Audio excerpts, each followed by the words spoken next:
This is the Detroit Sports Podcast Network. Do you play FanDuel and feel like you aren't creating consistent money-making lineups?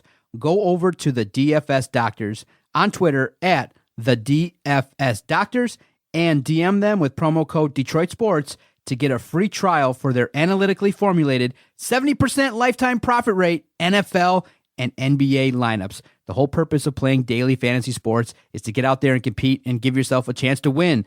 So go over to the DFS Doctors. Let them help you. They have analysts on staff that look at the best optimal lineup that you can put out there to win money. So why not take advantage? At the DFS Doctors, promo code Detroit Sports. CBD is a game changer sweeping the nation. This hemp extract is the natural way to elevate your mood, eliminate aches and pains, reduce anxiety, and keep you sleeping all night long. It can even cut your workout recovery time in half. Get in the game today with 20% off all orders of CBD and lavender products from Lavender Lane, a lavender farm located right here in Milan, Michigan. Just go to lavenderlanemi.com today and enter coupon code Detroit for 20% off your entire order. Guys, look, these amazing products are infused with calming lavender to maximize their effectiveness, meaning your CBD items only take minutes to take effect, which is way quicker than those pills you were about to swallow. On top of it, they are perfect for men and women. Lavender Lane has lab-tested CBD creams, tinctures, and roll-ons that are perfect for any situation, even if you're on the go. Put your health back in your hands by heading over to lavenderlanemi.com and entering coupon code Detroit for 20% off your entire order of CBD and lavender products. What do you have to lose? Your satisfaction is guaranteed or your money back. So if you need lavender gifts for your loved ones or just looking for the natural way to ease your discomfort with CBD, go to lavenderlanemi.com and use coupon code Detroit to unlock these miraculous benefits of CBD and lavender. That's lavenderlanemi.com. And remember, use coupon code DETROIT for 20% off your CBD and lavender products from Michigan's own Lavender Lane. What's up, Detroit sports fans? Welcome back to the Fan Reporter Show, made by fans for fans, powered by the Detroit Sports Podcast Network. I'm Nick, and sitting right across from me is our boy Andrew's going to give us this week's topics. You went through that fast. Well, Matthew Stafford has found himself the center of trade rumors that may be valid or just a smokescreen. We'll discuss. On the basketball side of things, the national media seems split on whether the Pistons came out of the trade deadline as proverbial winners or losers. Is there a right answer to this debate? It's the Fan Reporter. I did do that fast. I ain't in a mood to mess around today. The big news from, I guess, the last week. Well, I guess let me take us back to last week's pod, where we kind of talked about deadline talk, pre-deadline, but also kind of spun it with a post-deadline, feel to it. Kind of give our reactions on what they would be if a trade happened. We got one of the trades that we talked about. We got the Andre Drummond trade. We did not get the Derrick Rose, Markieff Morris, Luke Kennard trades at all. But we did get the one. And I'll be honest with you, I was a little bit surprised with the return, or lack thereof, from this deal.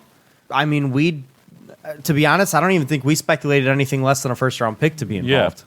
Whether it be on the podcast or the live show, we didn't think they would get anything less than a first-round pick. In fact, we made the argument that was the starting point for any conversations with Andre Drummond, just based on how he's performed over the last couple of years. So to see them get the return of Brandon Knight on an expiring deal, John Henson on an expiring deal, and a 2023 second-round pick, which is the worst of the two second-round picks from the Cleveland Cavaliers that offseason, I was kind of surprised to see that return. I can't say I was entirely disappointed because this was obviously a final hour trade. It was a move that the Pistons felt they had to make, and they just took the best offer that was on the table. I would hope so. Just because of the reports that Andre Drummond finally got some good advice from somebody saying you need to opt into your player option and get that $29 million while you can, because you are not going to get that on the open market, whether it be this offseason or next offseason if you opt in or out. Yeah.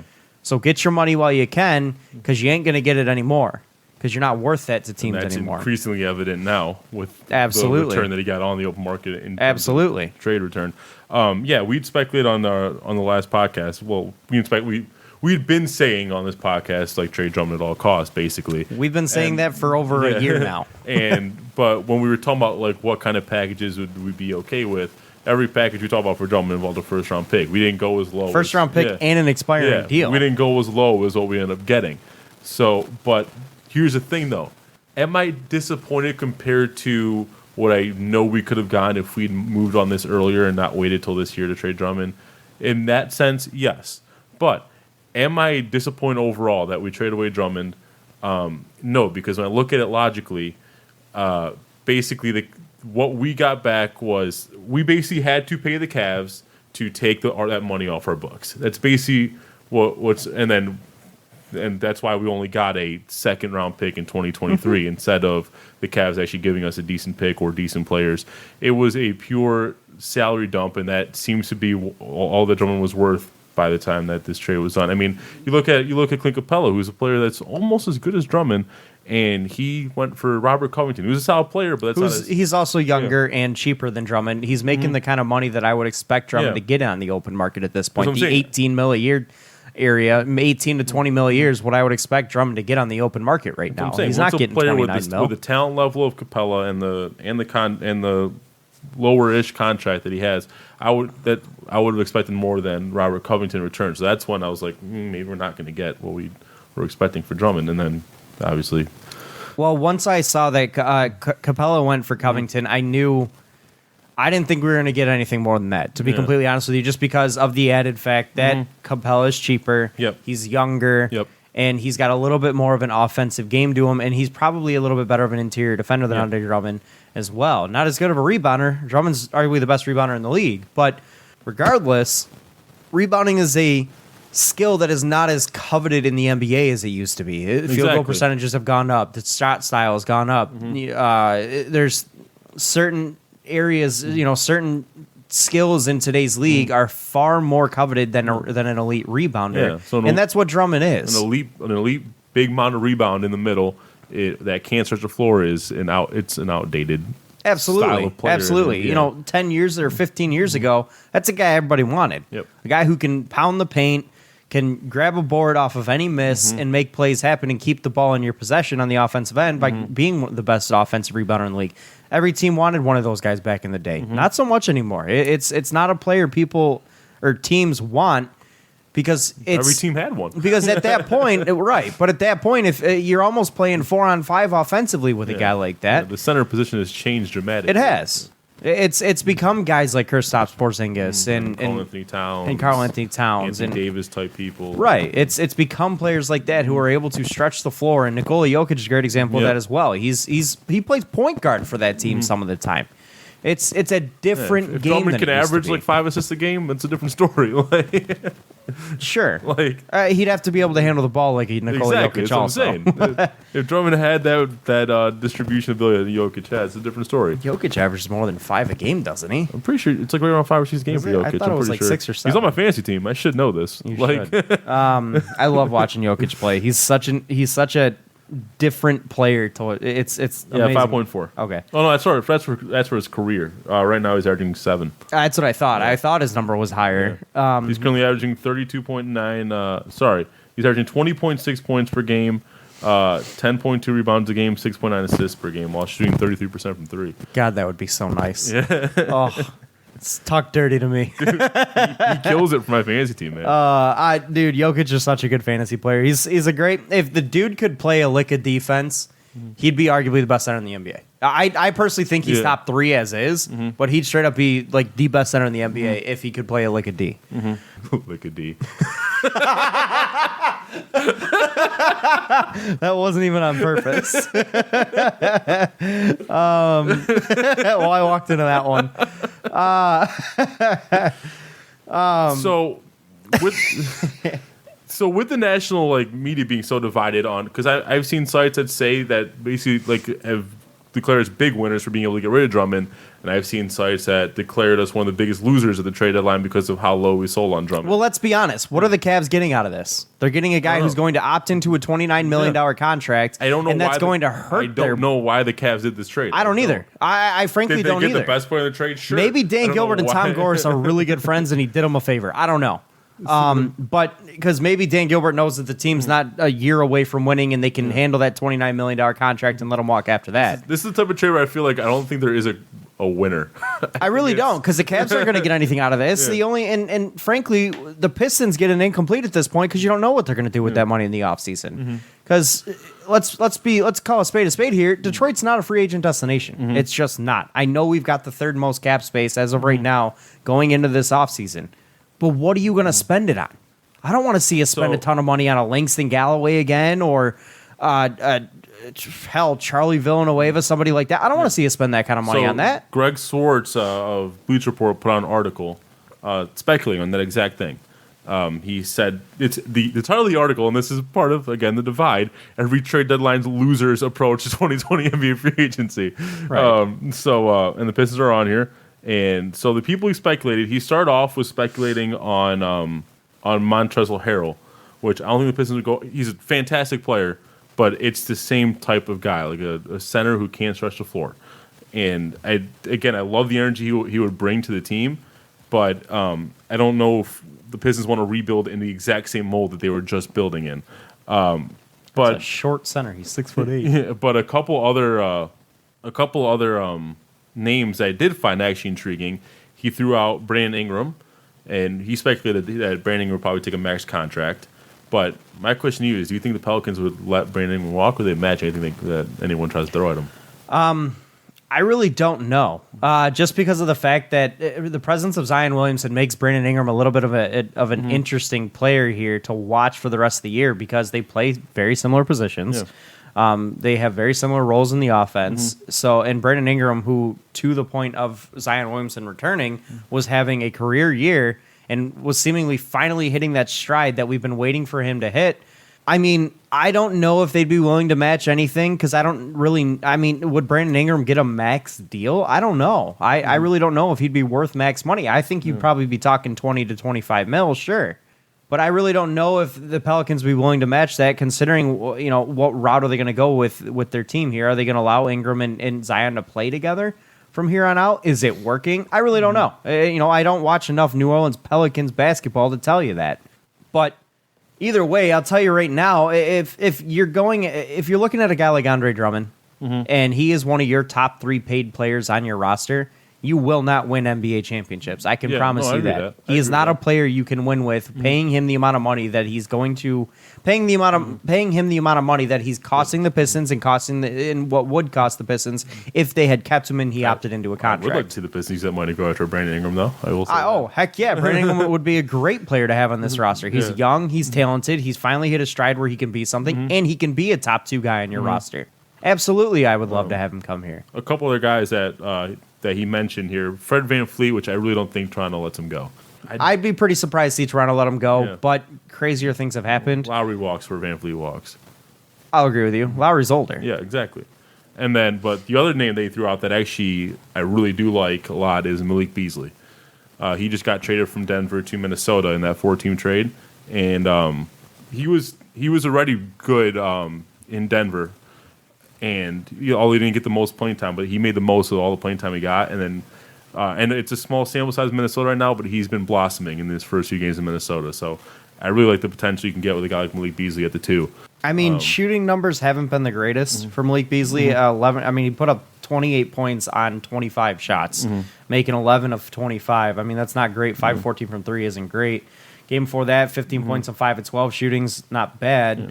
But then 23 points and 8 of 19 shooting. He's a 39% shooter on the season, right? Now. Which is well below average. Yeah, that is below average. His career average is 44%. Right. I mean, 38% from 3 for his career. I'll say this: Malik Beasley's fine and all, but at what cost? I ain't willing to pay him over $15 million a year. I'll be honest with you. I don't think you'll have to. I don't think you'll have to either. Unless he really continues to. If he's one of your top 4 paid players, I think you made a drastic mistake, and that's what I'm worried about with the Pistons and all its money is what are we going to pay guys like Malik Beasley?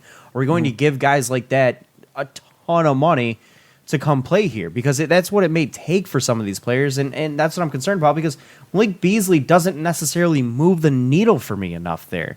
I just don't know. It concerns me to the Pistons having this much money in an offseason that you could argue the free agent class isn't the greatest is what worries me. Yeah. I would like to see the Pistons maybe go after guys that are willing to take a 1-year deal and pay him whatever you want at that point, and then maybe look at next offseason and grab more draft capital going into next year. I hate to say tank for another year, but I mean, compete, but at the same time, look for the future because this offseason's not the greatest in terms of free agent or draft. So Beasley may command more money than we think because apparently the Nuggets did try to re-sign him last year, and they tried to re-sign him to 3 year, $30 million, and he declined it. So I think he does believe he can get more than, obviously believes he can get more than $10 million a year on the open market. And I do think that I don't know. 15 mil is too much for Malik Beasley in my mind. I view him as like a mid-tier salary guy.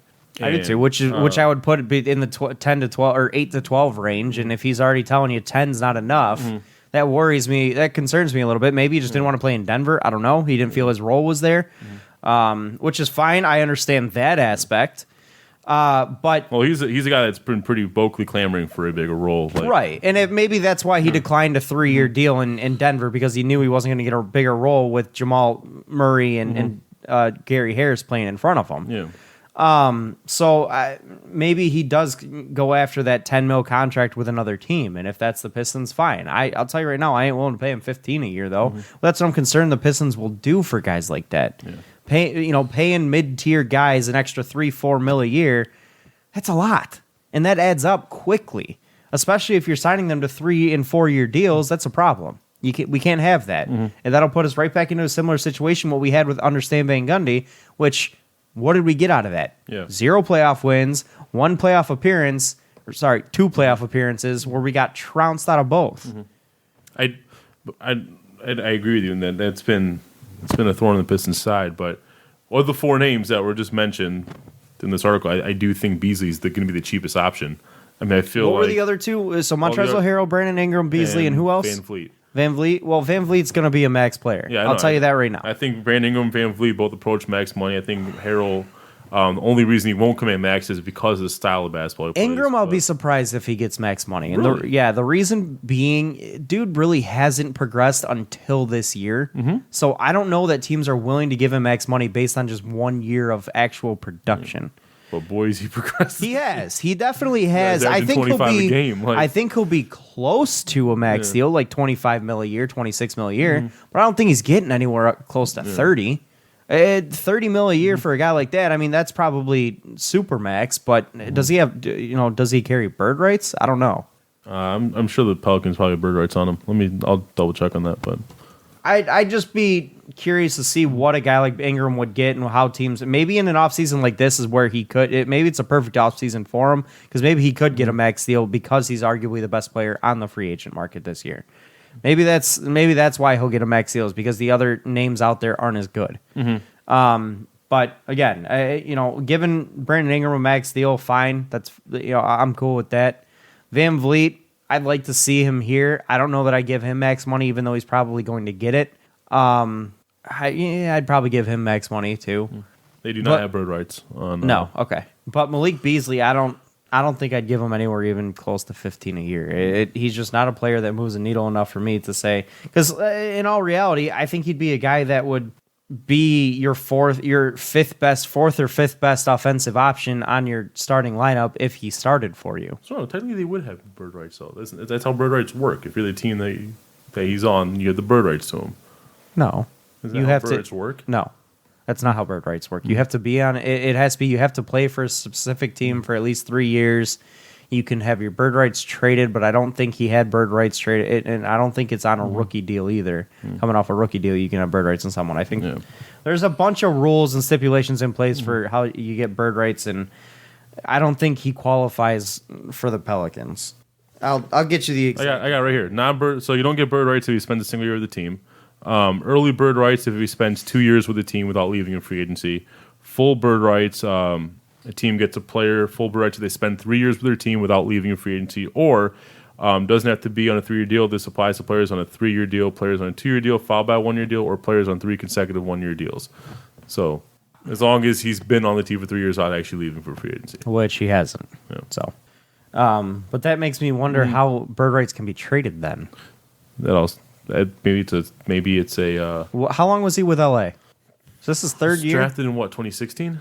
So this would be his 4th year. 2017. He's only like 22, isn't he? I know he's young as hell. So Brandon Ingram was drafted in 2016.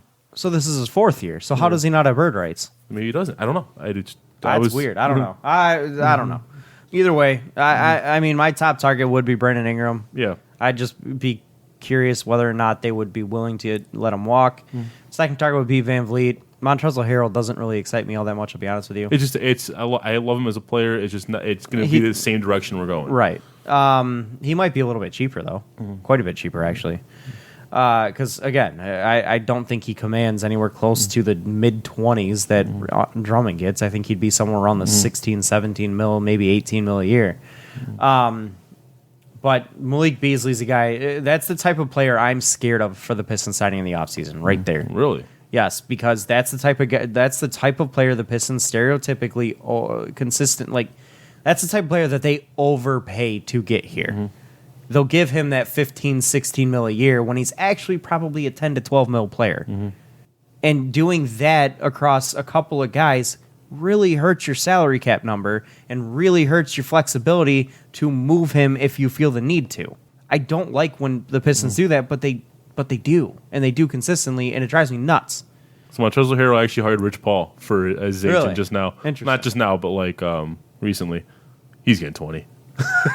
Rich Paul's agent. We'll see. All right, should we move on to Stafford? Do you have anything else to add on Drummond? Well, I mean, one thing I will say, going back to the actual trade angle and whether or not I feel like they were winners or losers, they won the deal if we're just taking the one deal for what it is. I mean, they didn't necessarily win the deal, but it was a good trade if you just take that one trade. I was not even a little. I was a lot disappointed to see that they refused to make another move.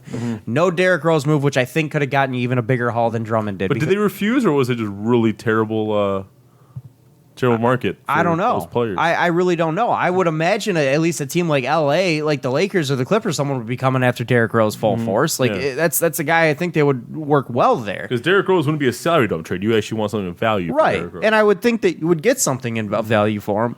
Granted, with the injuries, with the recent injury, maybe his value tanked and that wasn't worth it to you anymore. I don't know. But frankly, I would have traded him back anyways. Yeah, but he played terrible the other night. I would have given up. Hey, he dunked it off the backboard in warm-ups. Cool. I would have let him go for give me any kind of draft pick you want as long as it's, decent value, take him. He's not worth anything to me anymore. This team is now turning the page into a rebuild. Yeah. We're getting younger. Reggie Jackson is walking. Langston Galloway is walking. He may actually get re-signed, to be honest. I'll be honest, it's Christian Wood starting to turn into like the one guy like I should kind of want to keep now. He is the one guy I actually want to keep. To be 100% honest, he is. And then maybe give Sekou he's a couple be years. Expensive. And then maybe give Sekou a couple years, see what he can become. Yeah, but that's about it. Christian Wood's going to be expensive. I'll tell you right now, he's getting 10 to 15 a year. So depends. Do you want to pay that kind of money? Yeah. But I mean, he's a guy I would give another year to and say, here's 15 mil, come back, let's see what you get. Or here's 13 mil, come back, let's see what you get, and we'll move on from there. But what I would like to see the Pistons do is sign players to a 1-year deal, give them a little bit extra so they come on that 1-year deal if possible. I don't know, because this for off season, maybe grab Brandon Ingram for a max deal. That's fine, but everybody else sign on short length contracts so that we can look forward to next off season, next year's draft. Grab that free agent market there, and then try to build there once we have all that money again. Not to mention Josh Smith's money comes off the books finally this year. Exactly. Finally. Jesus. So it's something to look forward to. It seems like a whole era ago. Right. I mean, it basically was. But free agent or salary cap space is nice to have, but you got to do something with it, and you can't make dumb decisions with it. And that's what I'm worried about the Pistons doing, because we don't even have a real GM.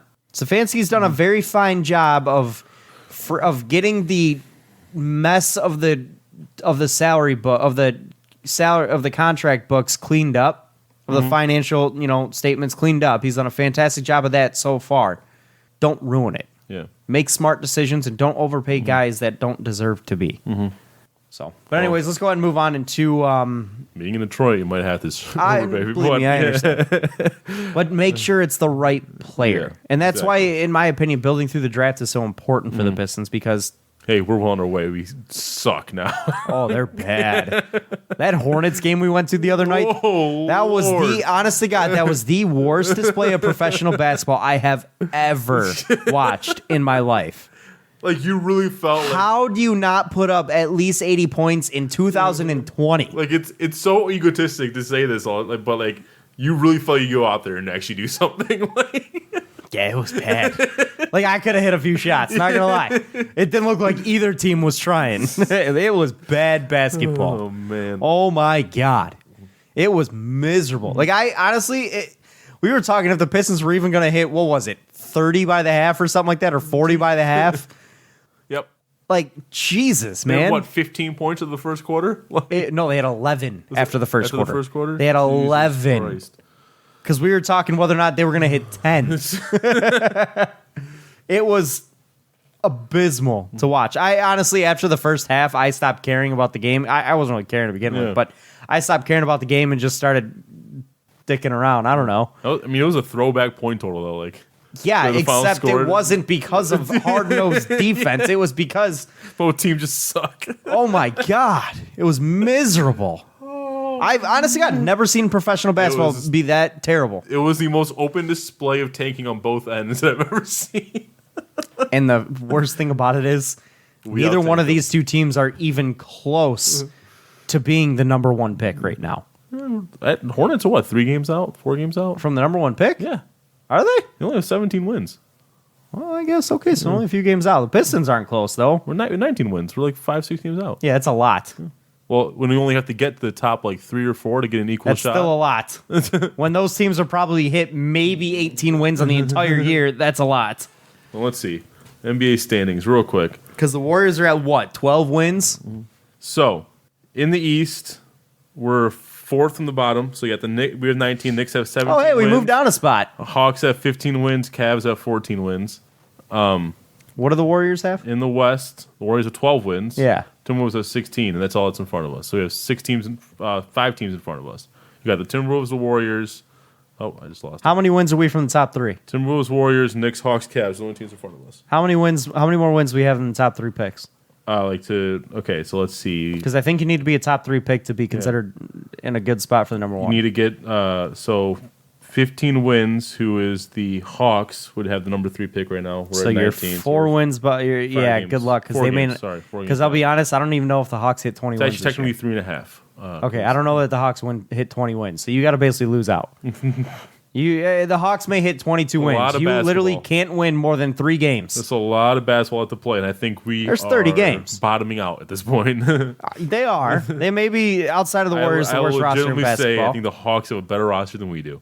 100%. They at least have good players. They got What Trae the fuck Young, do we John have? Collins, Kevin Huerter, Clint Yeah, Capella now. they got good like- players, but they are openly tanking as well. Yeah. That team ain't playing together on purpose, basically. Yeah. But either way, I don't know. But let's go ahead and move on to the Stafford rumors. Yep. Reports have been this has kind of been going back to the Senior Bowl is where the Senior Bowl is where I first started hearing these rumors. So there are reports coming out of the Senior Bowl that Bob Quinn and Matt Patricia were discussing moving on from Matthew Stafford and trading him in this upcoming offseason or next offseason. but And the then you one- started to hear the rumblings grow more and more. And then the one report that came out, go ahead and take it. Yeah, the one report that came out now that's really caught fire is it's from Bernie Smilovich from WDIV, and he said, I'm trying to find the actual quote, but basically he said that he spoke to Lions officials and that they said the trade talks have been ongoing for a few weeks. Yes. Now, mind you, And Bob that's Quinn. paraphrasing, but Mind you, Bob Quinn came out to the Detroit Free Press today and vehemently denied Yes. these rumors, essentially saying you must be crazy if you actually believe this. I guess 2-part question. 1, do you believe the rumors? And 2, how do you feel about it? honest answer to this, I really don't care. I'm just happy there are rumors. This is why. Whether or not the rumors are true, this will help the Lions in terms of upping the value of their draft pick, and that's really all I care about. And Why would Stafford rumors up there? it makes us look more serious about drafting a guy like Tua with our number 3 pick. Fair. Okay, fair. I have heard reports that the Redskins may move out of their spot too, though. There's rumors that the Bengals could move out of one. There's Chase rumors Young drops to 3. Is that what you're saying? If someone goes Potentially. over the 2, Yes. that's what I'm hoping happens. Someone tries to jump Potentially. us, try to get Tua, and then we get Chase Young. That's what I'm hoping happens. I hope we draft Tua. Or we stay put and draft Tua. Or Burrows or Yeah. somebody. I hope we get a quarterback in this draft that's worth a damn. Yeah. But so anyway, I don't think you necessarily have to trade Stafford to make a Tua pick make sense. I think No, if I absolutely Tua's don't there either. And Stafford's on the team, you still take And a Tua. perfect example of that is the Green Bay Packers when they Yeah. drafted Aaron Rodgers. Brett Favre was still there. Yep, exactly. But in terms of are the rumors true or not, usually I'll like with a situation like this, I would not be hard pressed to believe that they were just throwing out a smoke screen. Oh, I 100% agree with you. So like, but then that's kind of where I lie if I had to say are the rumors true or not. But my honest answer is I really don't care. I'm just happy they're rumors. I mean, to be completely honest with you, I do hope the rumors are kind of true because I kind of do want this team to move on into a different direction, kind of rebuild a little bit because we're talking about a 32-year-old quarterback who is coming off 2 straight spinal injuries where he's not been able to finish a season in over 2.5 years now. That's concerning to me considering that's what ended Tony Romo's careers is spine injuries in his mid-30s, and that's where Stafford's going. He's coming up on a contract that's now got, I believe, 2 years left on it. Yeah. So this year and next year, I believe. It's a situation where you've got an aging quarterback who's showing signs of continuous injury, I should say. I'm at least willing to kick the tires on moving on from him at that point. You know, I'm willing to listen to offers and see what teams like the Chargers or the Panthers or even the Dolphins, even though I don't think you'd get a top 5 pick for them. Let's kick the tires and light the fires. Yeah, What movie is that from? or the Cowboys or the Patriots. I have no idea. Independence Day. Keep going. Gotcha. See what those teams are willing to give us. The one I've heard the most is like a mid first round pick for them. If that was the deal, like say the Chargers came a calling at number 7 and said we will give you our number 7 overall pick for Matthew Stafford, you'd take it. Yeah, I wouldn't say. I don't think I'd say no to that. What if the Raiders come calling and say, we'll give you I believe they have the 12th or 19th pick or 13th pick. Somewhere in the mid-teens comes a calling, says, we'll give you that pick. Do you take it? Again, I don't know if I really have. If I'm planning on taking a guy too, I don't really know if I have a reason to say no. Same. I'll be honest with you. Same. I may ask for a player on top of a mid-first round pick. I don't think you're going to get that, though. I really don't. It's worth a shot. I may try to shoot back. But either way, I mean, I'd be willing to kick the tires on it. But again, I agree with you. I think this is entirely a smokescreen. I think the Lions are just trying to up that trade value for that number 3 overall pick. And if they want to move back to 5 or move back to 7, you better be damn smart to do it. Because I swear to God, if you get to the number 3 pick and Joe Burrows or Tua and Chase Young are staring at you in the face and you trade back and you end up with CJ Okudah or, I don't know. Jeff Okudah, not CJ. Jeff Okudah or insert name here, and one of those 3 guys turns out to be the greatest thing since sliced bread, I swear to God, that'll be just yet another draft blunder by the Detroit Lions. I hate this damn team for stuff like that. It's so stereotypical to what the Lions have done for so long. Frequently mocked player. It's either been we're trading back. That's been the most mocked is Jeff Okudah. Is we're trading back and drafting Jeff Okudah. Yeah. The other one I've seen is grabbing the linebacker from LSU, if I remember right, or is it either LSU or Alabama? It's one of the SEC schools. That's another one I've seen, which fine. And I've also seen the interior lineman from Clemson. I've also seen that one get mocked to us quite a bit. Either way, interior defensive lineman. Either way, like, and I'll be honest with you, Jeff Okudah doesn't excite me. I just pulled up one because I haven't looked at a mock in a week. This one has us taking Okudah at number 3. Why? It says the Lions could go. This is from CBS. So the Lions could go QB here in theory, or auction off the pick. I think the latter is more likely, but they also need to win now. So they add a player in Okudah who can help improve their defense immediately. The biggest reason I don't believe in the Stafford trades is because of the edict that Martha Ford put on Bob Quinn and Matt Patricia that you need to win now. We expect playoff appearances. Exactly. Why would you trade your starting quarterback at that point? That doesn't make sense. Frankly, though, I don't think this team is ready to win now. I don't think they have the talent to do it. I don't think Stafford can stay healthy at this point to do it. I don't think they have the running game to do it, and Kerryon's fine and all, but he can't stay healthy. You need somebody else there. I would be looking at a running back in the second round, frankly. They don't have the pass rush to do it, obviously. They don't have the corners to do it, obviously. They don't have enough talent, enough depth to make it happen. There's too many holes for this team to fill. And then I pulled up, so I just pulled up the two most recent mock drafts I could find just to see what what people were speculating. This is the other one, also CBS. This one has us trading out of the spot to Miami. Miami gives us number 5 overall pick and the number 39 overall pick in the second round, plus a late round pick. I would need a second and a fourth.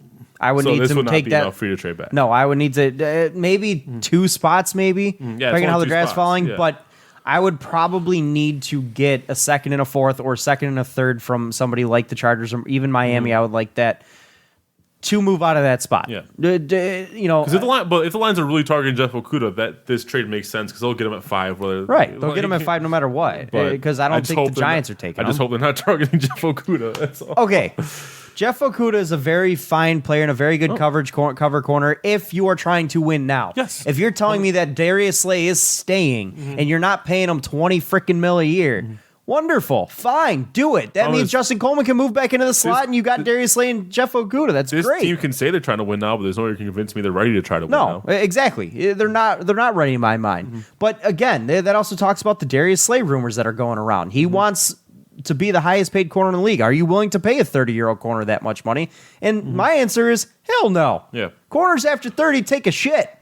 And frankly, if you really wanted to keep him around and you really were willing to pay that, fine, pay him $16 million a year. Give him a 3-year extension. Only thing, guarantee 1 of those years. And if he doesn't pan out after 30, cut his ass. Yeah. It ain't gonna hurt you to do that. It's non-guaranteed years. Would he be willing to take that? Probably not. Yep. But that's what I do. Give him a 2 or 3 year extension. $16 million a year, fine. $17 million a year, fine. Guess what? 1 of those years is guaranteed. Or at most, I'll throw you a bone. I'll guarantee $20 million of it. Because beyond that, guess what? You ain't getting anything from us. Not guaranteed, at least. Because you're over 30, bud.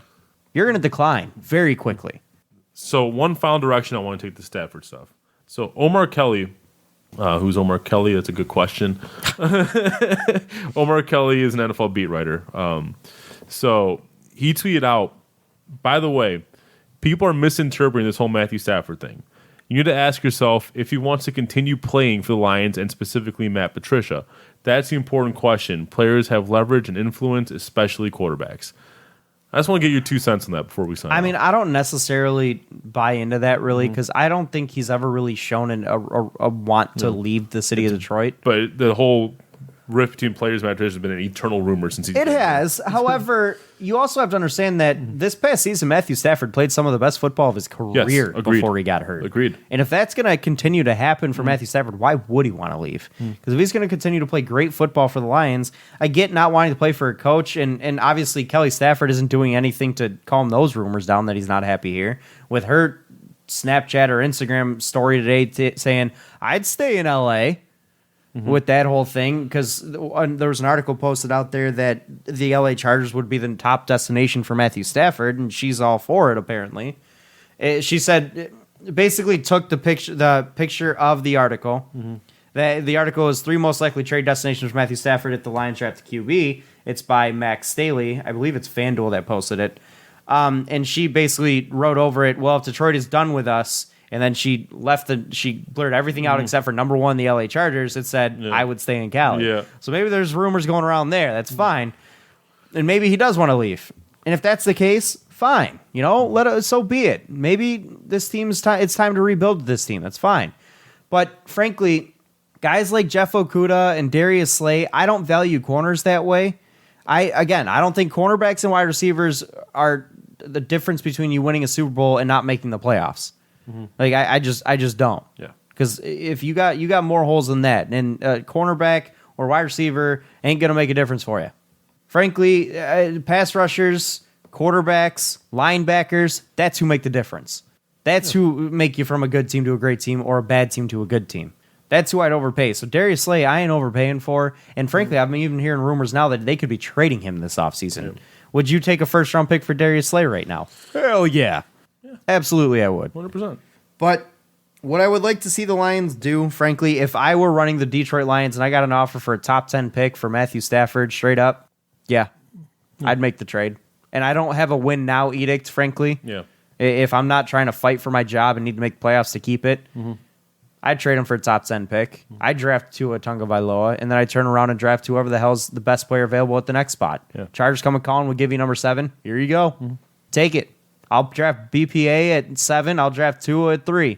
And if I can figure out a way to, oh God, could you? This is straight up Madden type stuff here. But you get 7, you have 3. You then go calling to the Washington Redskins and say, hey, we want to move up to number 2. All right, We'll give you 7. I know, right? This is draft day type stuff. We'll give you 7. We'll give you our 2nd round pick and our 4th round pick to move up to number 2. You'd grab both Chase Young and Tua Tagovailoa. Oh my God, that would be You amazing. need to have an annual viewing of that movie every draft week, every year during draft week, just to give us hope. Yeah, I know, right? I mean, obviously that's If the like Browns could do it, why couldn't the Lions? obviously that's stuff that would never happen, Exactly. and it would be amazing if it did. Grabbing both Chase Young and Tua Tagovailoa, and you have your entire future reshaped at that point. And you look like you know what you're doing. You have a GM that's willing to throw his to whip it out onto the table and say, "Look how big I am." I mean, it'd be such a nice change of pace for the Lions. Even if it doesn't pan out, at least he tried. Yeah, because that's one of the things the Lions have never done is try for stuff like that. They've never been willing to make the play that shows you got a lot of cojones. I want to see it happen. Yeah. So, but. Do I believe it happens? No. I don't believe the Lions trade Stafford. No, for I don't sure. believe the Lions take a quarterback. In fact, I don't think they take Jeff Okudah. Really? I think they end up going D-line, whether it be pass rush. I think they end up, it's going to be defense, but it's going to be that linebacker from LSU or the D lineman from Clemson is who I think they take. Or we I could think they get trade lucky back. and Chase Young. If it's Chase Young, oh my God, I'll be happy. I think the best possible realistic scenario that I do think the Lions would take is Chase Young. Yeah. Because if the Redskins go quarterback or they trade out and that team goes quarterback to grab Tua because they think the Lions are going to take it and we get Chase Young, they should run up to the podium. If Bob Quinn's in the bathroom while the team at 2 is picking, he should run out with his pants at his ankles to hand off the Chase Young. That's what I'm saying. I think Chase Young is the only person I'd be okay with if we're sitting at 3 and a player not named Joe Burrow is available. Or Tua. No, I'm saying it like assuming if a player not named Joe Burrow is available, because I'm just assuming Joe Burrow's off the board. If we're sitting at 3 and Chase Young is there, that's the only person I'd be okay with taking over Tua. That's all I'm saying. 100% agree. Yeah. 100% agree. Anyway. I don't even know if I'd take him over Tua. I didn't say I would. I said it'd be the only person I'd be okay with. Yeah, I'd be mad fine about with it. that. Yeah. I'd be fine with that because I think both Chase Young and Tua Tagovailoa are generational type talents, and the reports that Tua's hip is healed. Oh, Yeah. that dude could be good. Yep. Real good. Anyways, though, that is going to close out for tonight. We thank you guys for listening to us. Check us out on Twitter at Real Fan Report. We're gonna be getting real active on Twitter in the coming months here, coming week, coming days, especially as draft day, D-Day, so to speak. Draft day is coming upon us for the NFL, and the season winds D-Day. down for the Pistons. Lots to talk about moving forward, but thank you again for listening. We will catch you guys next week. This has been the Fan Reports by fans. 4 Vans. Hey guys again. See you next week. Peace.